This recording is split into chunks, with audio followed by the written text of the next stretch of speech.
Our topic, lecture topic number 8, marriage and the regulation of sexual behaviors. We're going to look at eligibility requirements for getting married. We're going to look at various marriage systems. We're going to look at bride wealth payments, and we're going to look at where we can live after we get married. Once again, we go back to our little pie chart. Marriage systems, way down here, bottom quadrant on the left, marriage systems. We're making our way slowly through the whole topic of agenda items in cultural anthropology. So how do we answer this question? Who can marry whom? The second question, who can be intimate with whom? Now, marriage and sex, intimacies, got to use the right word here. Marriage and intimacies are two different things. You know, you could be intimate with any number of women, but you only have one wife, or whatever the culture allows. So we've got to answer actually two separate questions here regarding the regulation of sex. So today we're going to play with this intimacy issue, but we're going to discover that there are three kinds of regulations regarding how we answer these two questions. Cultures have set up certain guidelines for marriage, and these will fall under three different terms.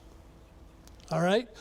Endogamy, exogamy, and incest. And you're saying, oh, bother, here comes another series of questions on the next exam. You're right.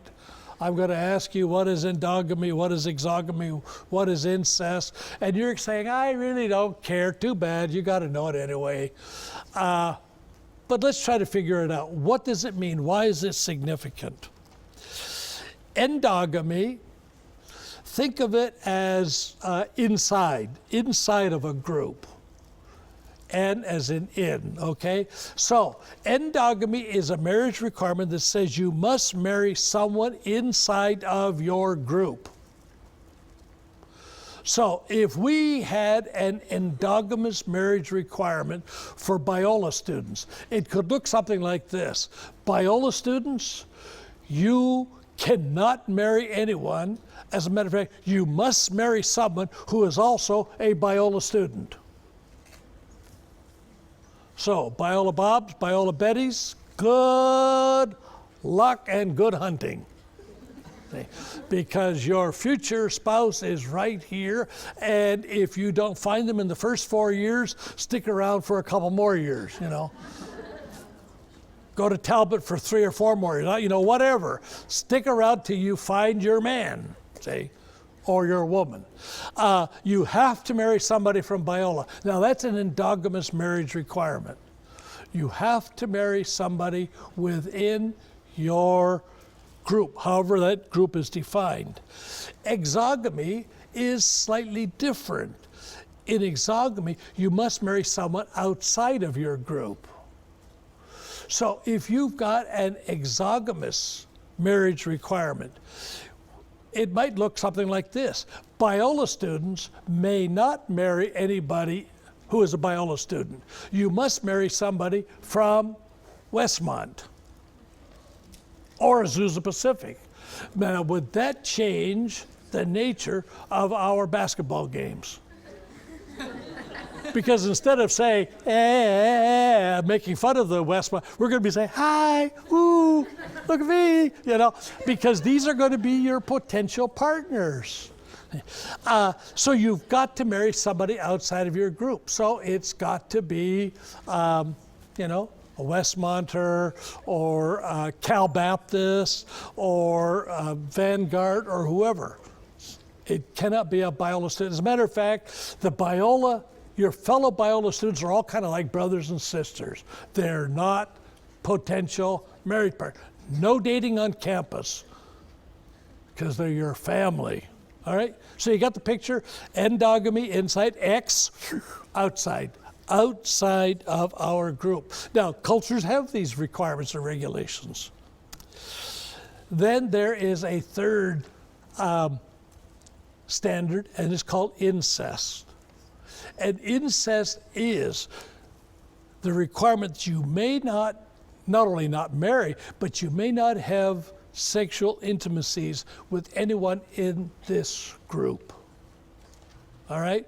So these are the three primary systems that have been devised by people over the centuries that have guided marriage principles. Now let's take a look at them a little bit.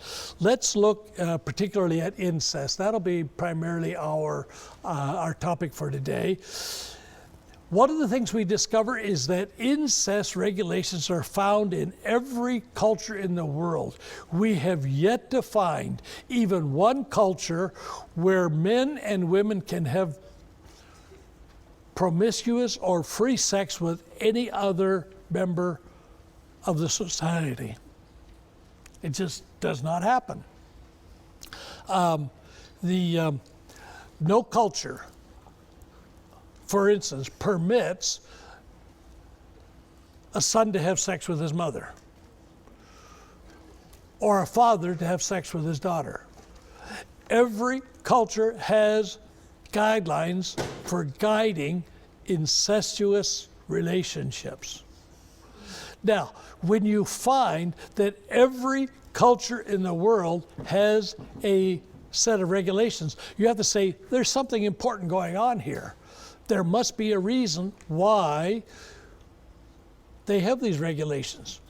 It must serve, if you're going to take a functionalist approach, it must serve some important function in the culture.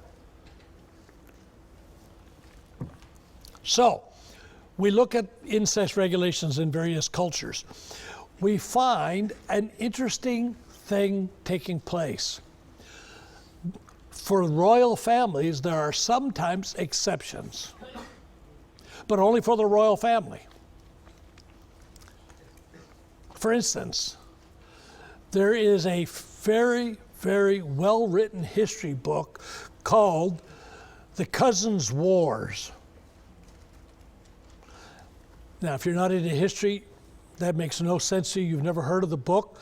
But it's a study of the conflicts in European cultures, the wars that were fought between France and England and Germany, other European countries, the wars that were fought, and they called it the Cousins' Wars because all of the royal families in Europe were interrelated. You know, French nobles were marrying English nobles and vice versa, and alliances were being made because royal families had to marry royal families. You could not marry outside of the royal line. You couldn't have commoners marrying into royal families. As a matter of fact, the future King of England, back a while, generation or two, gave up the right to be King of England because he wanted to marry an American commoner. And the answer was no. You cannot be the King of England and be married to an American commoner. Furthermore, she was a divorcee. Do you remember the story? The woman's name was Simpson. You got it. Okay, so he stood up before the audience and said, you know, I give up my throne, you know, for the woman I love, and all, you know, everybody was weeping, and England was shook to its foundations, and instead his younger brother gets to be the next king. And do you remember his story? He's a stutterer. He's not an inspirational kind of a guy. And they made a movie about it called The King's Speech. Have you seen The King's Speech? Okay, it's a marvelous movie. See? And he has to work with a speech therapist to kind of overcome his stuttering. How did he get to be king? It was his brother that was supposed to. No.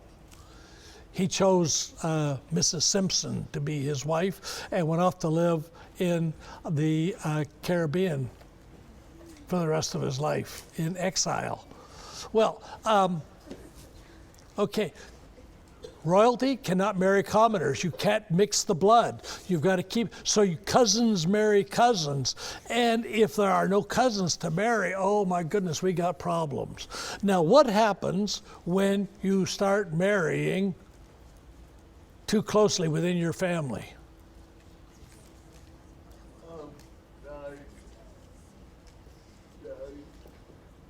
Okay, the word is hemophilia.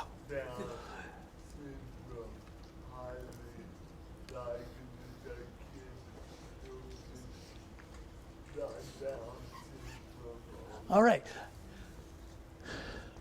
Who in the royal lineage had a bad case of hemophilia? I'm testing your knowledge of history here. Who had a bad case of hemophilia in the royal line? Clue, Russia, Alexander and Alexandria. And they had a hemophilic son. And he was the next heir to the throne in Russia, and he's a bleeder. You know what hemophilia is, don't you?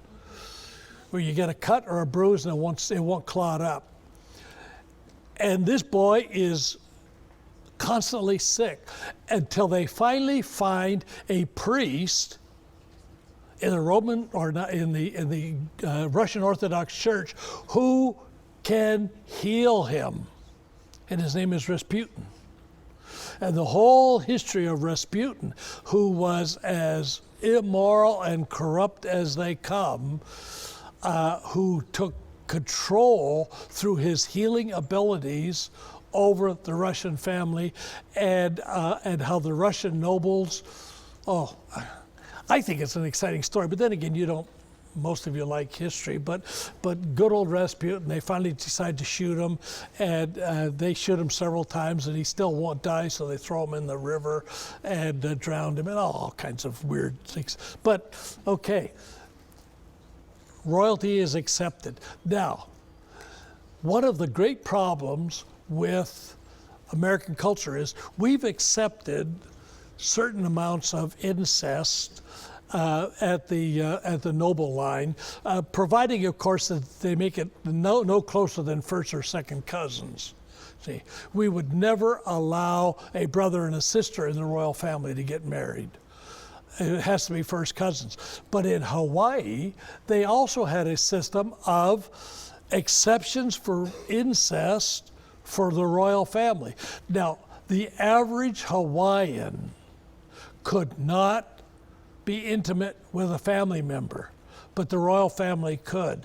And the royal family in Hawaii in the 19th century allowed the king to marry his sister because there was no other member of the royal family to whom he could marry.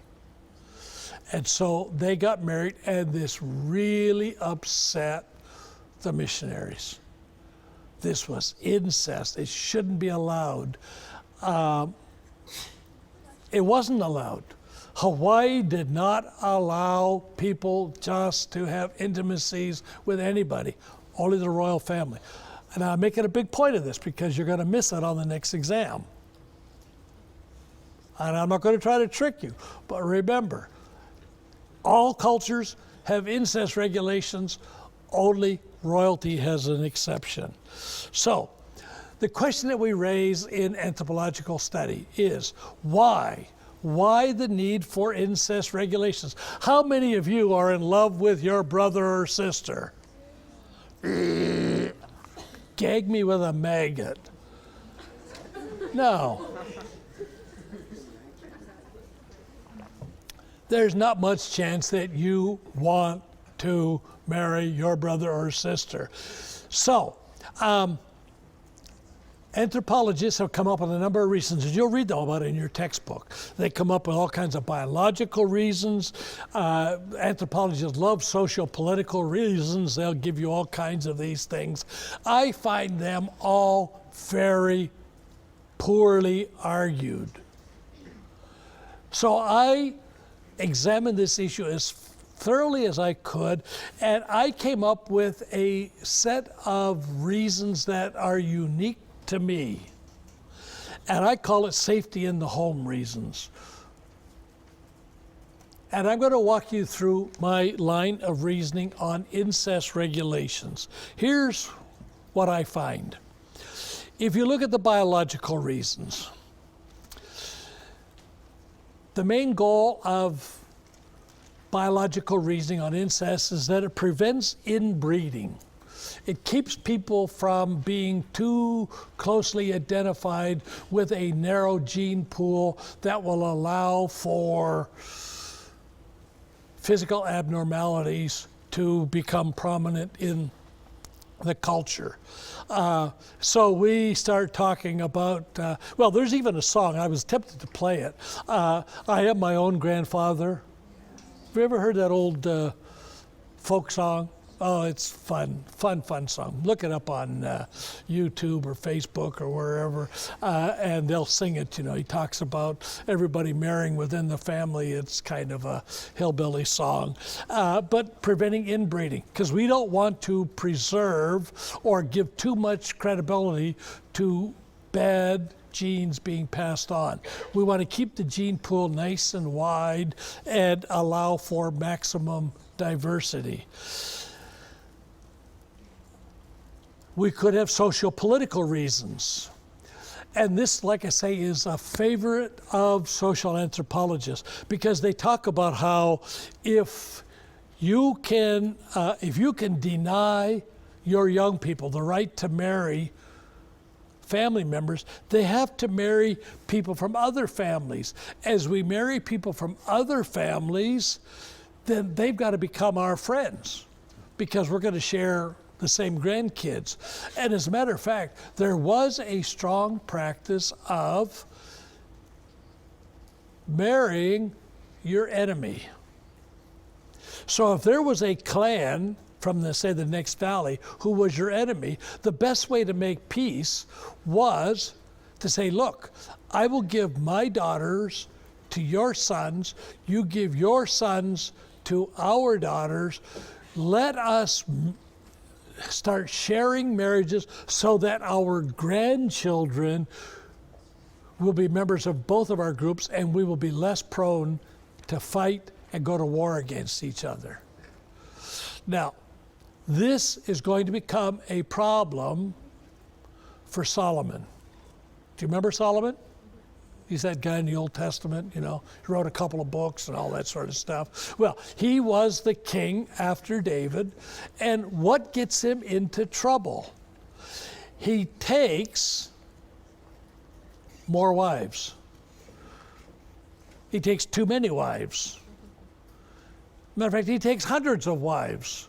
And as if that isn't enough, he takes a bunch more concubines. Who are these women who are willing to become his mistresses, his wives? They are the daughters of neighboring potentates who want to make a military alliance with Solomon. Hey, marry my daughter, here she is, she's all yours, let's live at peace together. Solomon says, well, if you insist, okay. Is she good looking? No, she's not. Oh, well, keep the veil on, or whatever. I don't know what Solomon said. I'm sorry, I shouldn't pick on Solomon like that. But you know what? The man was greedy, let's face it. He may have been smart, but he was greedy. And so he creates all these stronger alliances with all these neighboring potentates, and he takes up to 1,000 women into his harem. Okay?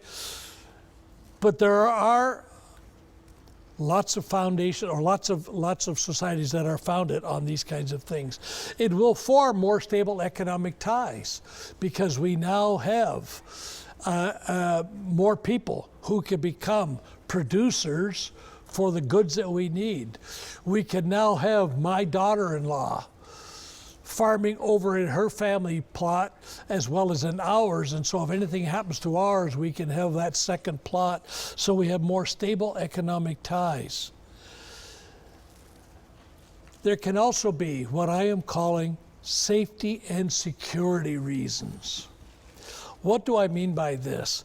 I mean, women need to be protected. Now, I'm not just being a male chauvinist in saying this.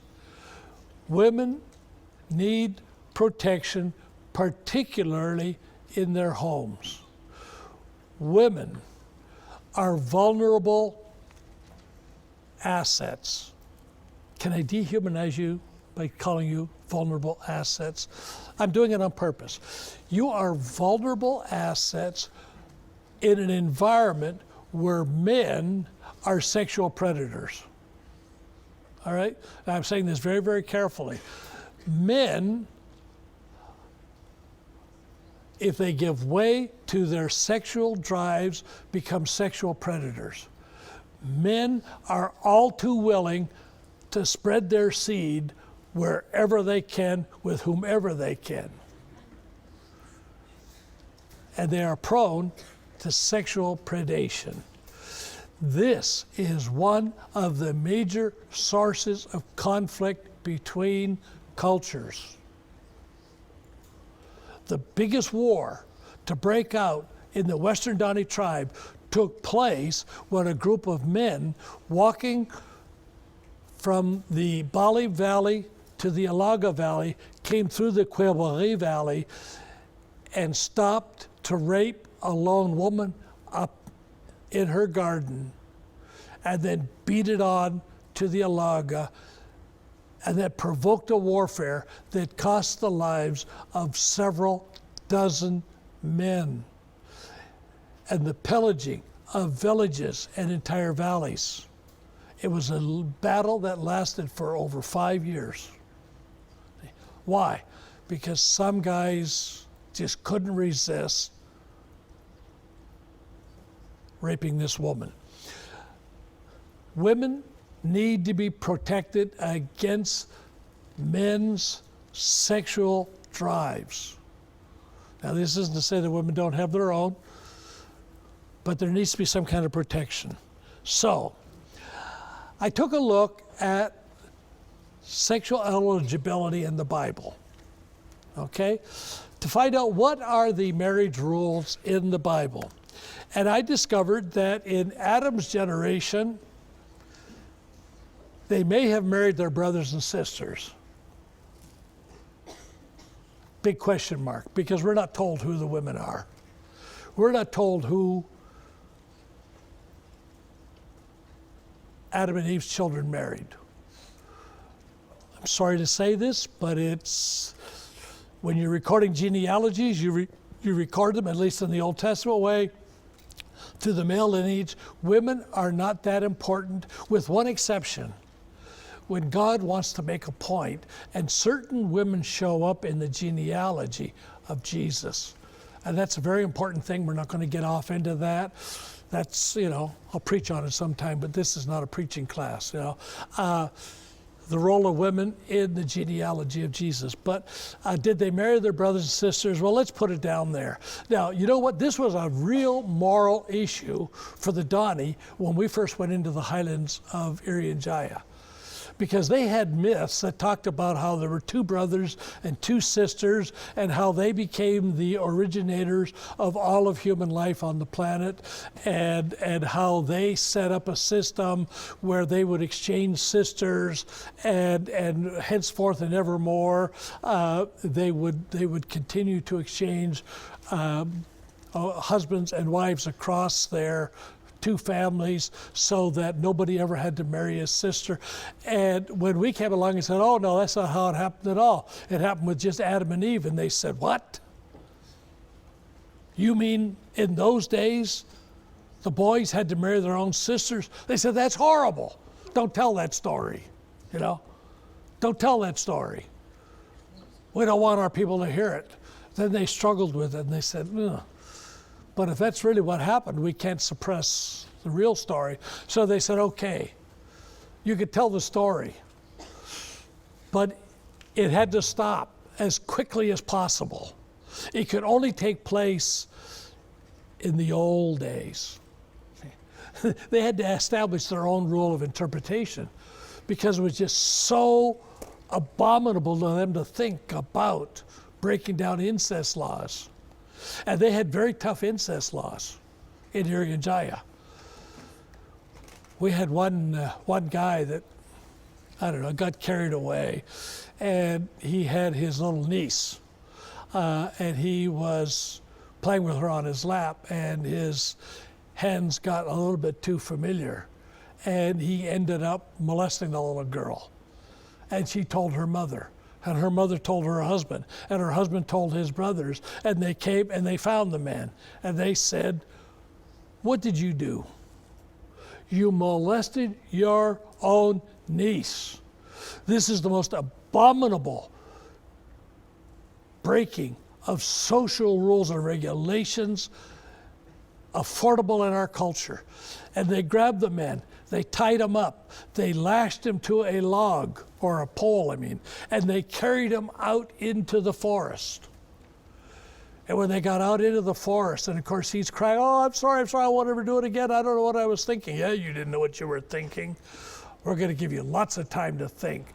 They untied him from the log. He was still bound up. And they stuck him head first down in an old rotten tree trunk. Upside down in the log, down in the tree trunk. And do you know what there are down there? Bugs, termites, things that like to eat noses and earsies and eyesies and tonguesies, and he screamed and he pled and he cried and he repented. And you know what? They left him there until the bugs ate their way into his brain and killed him. You did not commit incest in Dani culture, because they had a way of dealing with it. Girls were safe in the presence of their clan members. There were other ways to punish violations of incest, but you don't really want to hear all the stories, all right? Well, so they said, okay, that happened back then. And indeed, by the time we get up to Abraham, now Abraham is where in the book of Genesis? How about Genesis 12? Okay, are you with me? Do you read the Old Testament? Yes. It's kind of a fun story, you know. You may want to check it out sometime. By Genesis 12, who are they marrying? They're marrying their second cousins, or their cousins at least. Marriage regulations have already fallen into place. Now, they also know what incest is, because you've got Lot having an incestuous relationship with his daughters, and the Bible, by the way, does not approve of this, but they acknowledge that it did take place. And it is an interesting story because it does indicate that there was a distinct attitude toward incest. Marriage regulations were, you were to marry cousins. Now, why did you want to marry a cousin? Because you wanted to marry somebody from a family that was known to you, that was reputable, that would be able to strengthen the entire family, and that would give you access to responsible people over whom you had some kind of social affinity. You were not just marrying some stranger that you couldn't have influence over. So let's look at patriarchal cousin marriage. Okay, up here on the left, you've got Sarah and Abraham, and they have a son, Isaac. Now, little circles always mean women, little triangles always mean men. So there's a woman, Sarah, married to Abraham, a little triangle, and they have a little triangle called Isaac. Now, the line above Abraham indicates that they are related by blood. So Abraham has a brother, Mahor. Mahor is married to Milcah, and they have a son, Bethuel, who marries Well, who knows who he married? We're not told. But anyway, he has a son, Bethuel, and Bethuel has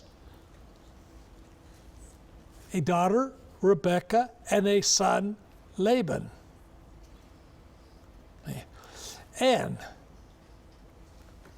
they, in turn, have Jacob and Leah and Rachel. Sorry, that Leah should be over underneath the female there, and Rachel should be over under the other female. So along comes Esau, and Esau and Jacob, see, are going to be the product of Isaac and Rebekah being married. You see how the relationship is here? They're cousins. Isaac and Rebekah are cousins via Mahor, who is the brother of Abraham. So, we get down to Moses' generation, and we discover a very interesting phenomenon by the time we get to Moses' generation. They have established an endogamous pattern of marriage. You must marry somebody who is a Jew, right? Wrong. Hebrews did not have to marry Hebrews. Hebrews could marry outside of the Hebrew race. As a matter of fact, Moses did. See, Moses married a woman out of the desert who was not a Hebrew. That was okay, as long as the women that you married or the men that you married were followers of Yahweh, Jehovah. And I don't know. There are a couple of really interesting things. I don't know how much you ponder these issues, but God calls on Moses and says, "Hey, I want you to go back and I want you to talk to Pharaoh." And so Moses says, why me? I stutter. I'm not very good. I don't want to go. And so God keeps probing Moses until Moses finally agrees to go with his brother to speak to Pharaoh. But before they take off, what happens? Do you remember the little story about Moses' wife taking the flint knife to circumcise their son? Do you remember that story? Oh boy, do I wish I knew what was happening here. I just don't understand it. I need a good Bible scholar to tell me what happened with the circumcision of Moses' son by the boy's mother. She takes the flintstone knife, she cuts off the foreskin, and she flings it at Moses' feet, and she says, "Here, you are a bloody husband to me." What is happening here? I don't know. Was it because she had more faith than Moses? Was it because she had been resisting that circumcision for whatever reasons? Whatever happened here, there is a submission to God's authority in their lives as a husband and as a wife. Whatever else comes out of that story. Do you read the Bible with these kinds of interesting questions? You ought to be. It really makes the Bible come alive. Anyway, you can marry within the faith. Now, men get to make the choice. The father of the male is the one that goes around making the arrangements. They are arranged marriages, by the way. It's their responsibility. And endogamy by faith continues into the New Testament. Paul says, if you are a believer, you can marry anybody you want, right? Why do you look so blank? Do we need to stand up and do exercises to get awake again? What does Paul say about who you can marry? You're supposed to marry a believer. Didn't he say that? Duh. Okay. So we do have endogamy by faith within the Christian. You are supposed to marry a believer.